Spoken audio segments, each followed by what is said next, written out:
Hello girls, good morning. हमारा जो आज का टॉपिक है वो है आपका फंक्शंस ऑफ वाटर।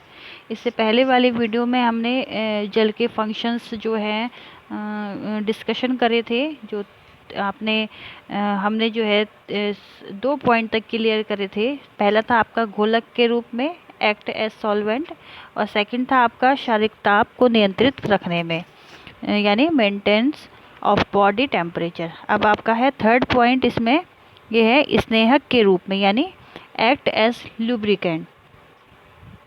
तो जल आंतरिक अंगों, जोड़ों तथा अंगों के मध्य भाग के स्नेहक यानी लुब्रिकेंट की भांति कार्य करता है। लुब्रिकेंट मतलब वो जोड़ के रखता है, जो जोड़ होते हैं हमारे उन्हें, जो हमारे जैसे कि हमारे अंग हैं वो जुड़े रहते हैं जहाँ पे, उस पॉइंट के को कहते हैं लुब्रिकेंट। तो जो जल का कार्य होता है वो भी वो जोड़ के रखना होता है, वहाँ पे वो लचीलापन पैदा करते हैं जिससे कि हम आसानी से अपने जो जॉइंट हैं उन्हें हिला डुला सकते हैं।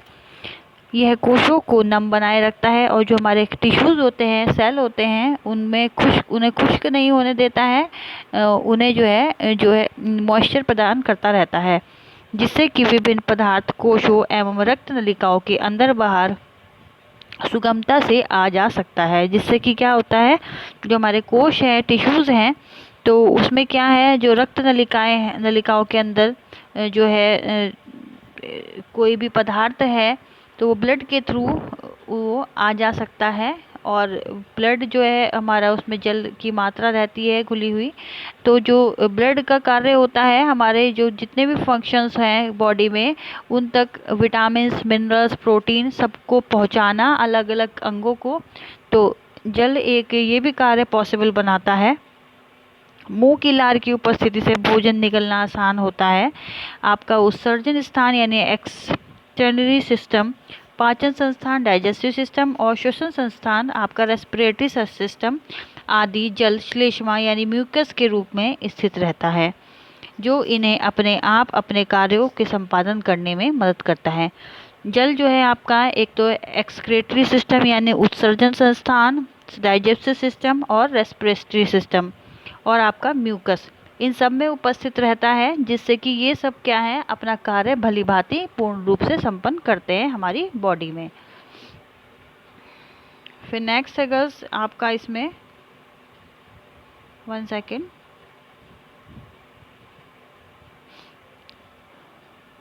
संधियों एवं जोड़ों यानी जॉइंट्स जो होते हैं के चारों ओर के ऊतक जल भरा रहता है, जिसे हम जो है साइनोविल द्रव यानी साइनोविल फ्लूइड कहते हैं।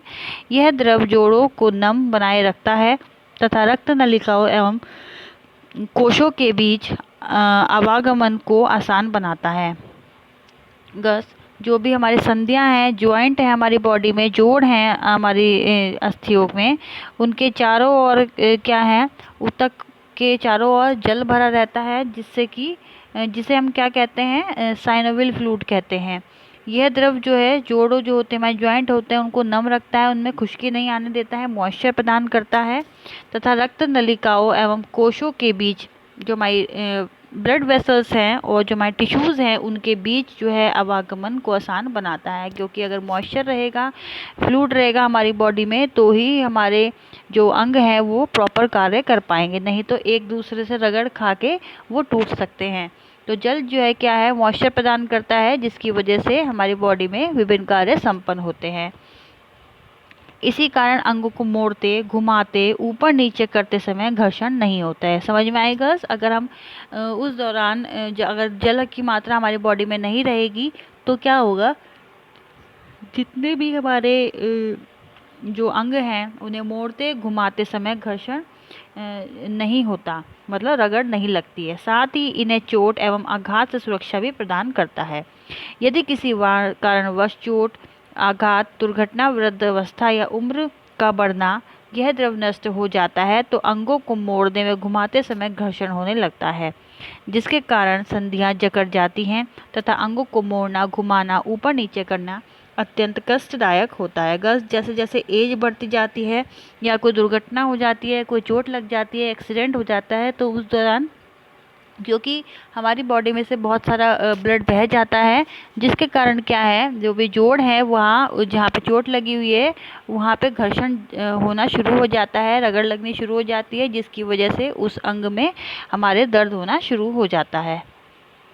फिर फोर्थ पॉइंट है आपका कोशों के संरचनात्मक घटक के रूप में, यानी act as constituent of body sales.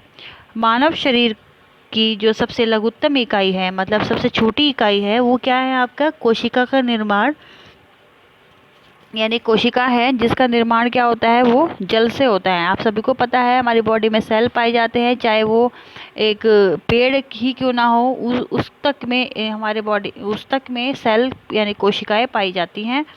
अतः जल शरीर के सभी कोशों के लिए अत्यंत ही महत्वपूर्ण संरचनात्मक घटक होता है।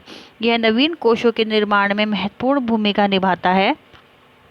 और क्या होते हैं, जितने भी नए नए टिश्यूज़ हमारी बॉडी में बनते हैं, तो जल भी उसमें एक बहुत ही मोस्ट इम्पॉर्टेंट एलिमेंट है, जिसकी वजह से वो कार्य सारे उसमें संपन्न होते हैं।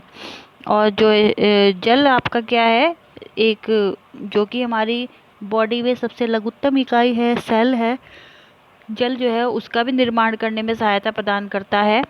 और जो नए नए कोश बनते रहते हैं उनका भी निर्माण करने में एक महत्वपूर्ण भूमिका अदा करता है।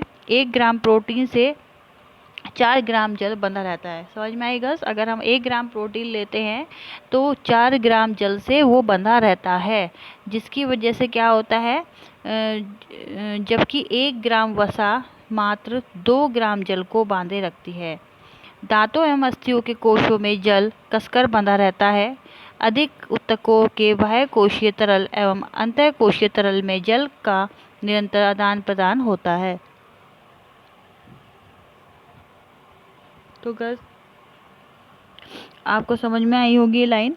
जैसे कि अगर हम 1 ग्राम प्रोटीन लेते हैं तो उससे 4 ग्राम जल बंधा रहता है हमारी बॉडी में, लेकिन अगर हम जो फैट होता है मात्र उससे अगर 1 ग्राम फैट होगा तो उससे मात्र 2 ग्राम जल बंधा रहता है। दांतों और अस्थियों के कोशों में भी जल जो है कसकर बंधा रहता है। और अधिकांश ऊतकों के जो बाह्य कोशीय तरल एवं अंतः कोशीय तरल में जल का निरंतर आदान प्रदान होता है। जो हमारे बॉडी में कोश है, चाहे वो अंदर है चाहे वो बाहर है, तो उनमें भी क्या है, प्रॉपर जल का आदान प्रदान होता रहता है। फिर है आपका 5th पॉइंट इसमें निर्णयात्मक कार्य के रूप में, यानी जैसा कि एक्ट एज कंस्ट्रक्टिव वर्क। जैसा कि हम सभी जानते हैं कि मानव शरीर की लघुत्तम इकाई कोशिका होती है, जो संपूर्ण शरीर का निर्माण करती है, परंतु इन कोशों के निर्माण एवं विकास में जल महत्वपूर्ण भूमिका निभाता है। गर्ल्स, जैसा कि हम सबको पता है, जो मानव शरीर की सबसे छोटी इकाई है यानी कि सेल है, वो क्या है, संपूर्ण शरीर का निर्माण करती है, परंतु इन कोशों में आपका जो विकास में जल सबसे महत्वपूर्ण भूमिका निभाता है। मतलब ग्रोथ जब होती है कोशिकाओं की, तो उसमें आपका जल जो है सबसे महत्वपूर्ण भूमिका निभाता है। शरीर के प्रत्येक कोशों, तंतुओं एवं ऊतकों में जल उपस्थित रहता है। हमारे बॉडी के जो एवरी पार्ट ऑफ टिश्यूज़ जो आपके सेल्स हैं, टिश्यूज़ हैं, तो उसमें आपके हर एक में जो आपका जल हमारा विद्यमान रहता है या प्रेजेंट रहता है। भले ही कुछ तंतुओं में जल की मात्रा अधिक रहती है तो कुछ में कम। वे अंग जहाँ चयापचय की क्रियाएं तेज होती है, मतलब जहाँ पे आपका मेटाबॉलिज्म रेट तेज होता है, पचाने की दर तेज होती है, तथा वे अंग जो अधिक क्रियाशील होते हैं उनके ऊतक एवं कोशों में जल की मात्रा भी अधिक होती है। जहाँ पे हमारी बॉडी वर्क ज़्यादा करेगी, वर्कलोड ज़्यादा लेगी, तो वहाँ पे क्या होगा, जल जो है ज़्यादा क्वांटिटी में प्रेजेंट रहेगा हमारी बॉडी में। उदाहरणार्थ आपका रक्त प्लाज्मा में 4% रहता है, लसिका वाहिनियों में 7% रहेगा, ऊतकों के मध्य में आपका 9%, अस्थियों में आपका 20% रहेगा। फिर है आपका इसमें जो है पेशियों में 84% रहता है, और आपका फिर है आपका वसीय ऊतकों में 23% रहता है, और उससे पहले डेंटिन में, मतलब जो दांत हैं, उसमें आपका 16% रहेगा, रक्त में 90 to 95% रहेगा, और सोनिवियल द्रव में 90 से 95% रहेगा। फिर आपका है प्रे मस्तिष्क में, जो हमारा मस्तिष्क होता है उसका ऊपरी भाग होता है, उसमें 90 से 95% तक जल हमारे विद्यमान रहता है। फिर 6 पॉइंट है आपका शारीरिक तरलों के माध्यम के रूप में act as a medium body fluid. शरीर में उपस्थित सभी तरल पदार्थ का निर्माण जल से ही होता है, जैसे आपका मूत्र हो गया, पसीना हो गया, पाचक रस हो गए, आमाशयिक रस हो गए, लार हो गए, आंसू, हमारे पित्त रस आदि जो है पानी, मूल, मल मूत्र एवं पसीना उत्सर्जन यानी एक्सक्रीशन बाहर निकालने के कार्य में महत्वपूर्ण जो है भूमिका निभाता है कौन? जल। रक्त एवं लसिका पोषक तत्वों एवं गैसों का संवहन का कार्य करते हैं। जठर रस, पित्त रस, आंत्र रस आदि भोजन को पाचन एवं अवशोषण में सहायता करते हैं। तो गर्ल्स ये वाली लाइन आपको इजीली समझ में आई गई होगी। तो जो भी जल है हमारी बॉडी में, मोस्टली ये कहना चाहिए कि जितने भी आपके आंतरिक या बाह्य फंक्शन होते हैं वो सब विदाउट जो आपका वाटर है उसके बिना वो पूरे नहीं हो सकते, चाहे वो छोटे से छोटा ही फंक्शन क्यों ना हो।